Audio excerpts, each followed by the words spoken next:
తీసుకోవాలి. ఇక్కడ అంకుల్ మాత్రం తగ్గేదే లేదని చెప్పి ఇక్కడ కూడా రేట్ చెప్తున్నారు. నాతో కామెడీ చేస్తున్నారు. 130 తీసుకోండి.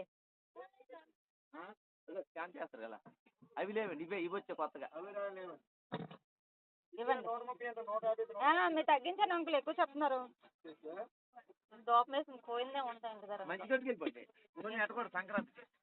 నేను పెడతాను. కొండ బొమ్మెకులు, కొండ వస్తువులు, జిబ్రేకులన్నీ తీసుకుంటున్నాను. అక్కడ అంకుల్ అయితే చాలా కామెడీ చేస్తూ ఏంటమ్మా అని చెప్పేసి 100 రూపీస్ ఇవ్వని చెప్పేసి 50 రూపీస్ ఇవ్వని చెప్పేసి నన్నైతే చాలా బోత కొడుతున్నారు. అయినా సరే మనం తగ్గం కదా, అయినా సరే వస్తువులన్నీ తీసేసుకుంటున్నాను. ఇవి తీసేసుకొని అదేవిధంగా మనకు కావాల్సిన పిండి వస్తువులు అయితే వేరే షాప్కి వెళ్ళి తీసేసుకోవాలి. వస్తువులు తీసుకున్నాను.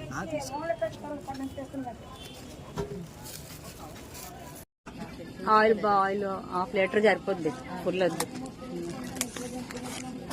సరిపోయా? ఇంకేమైనా ఉన్నాయా? ఎంత వస్తుంది ఆంటీ? ఎంత వస్తాయి అమౌంట్?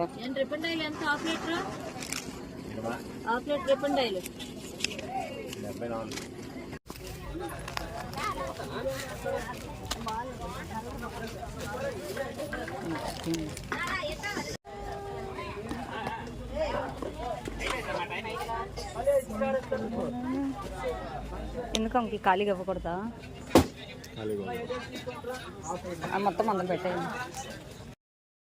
ఇక్కడ చూస్తున్నారు కదా, మా బ్రదర్స్ అయితే ఆ తాతయ్యకి అయితే చాలా బోతా కొడుతున్నారు. ఏదో విధంగా తాతయ్య తగ్గించని చెప్పేసి చాలా రిక్వెస్ట్ చేస్తున్నారు. తాతయ్య మాత్రం అసలు తగ్గేదే లేదు అంటున్నారు. మొత్తం మాత్రం చాలా అమౌంట్ అయితే చెప్తున్నారు. బట్ వీళ్ళు ఎలాగోలాగా తీసుకోవాలని చెప్పి చాలా ట్రై చేస్తూ ఉన్నారు.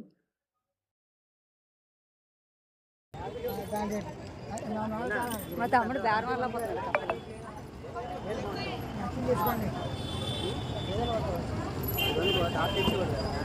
మా పెదర్ అయితే మొత్తం మార్కెటింగ్ చేసేసింది అక్క అని చెప్పి చాలా నవ్వుతూ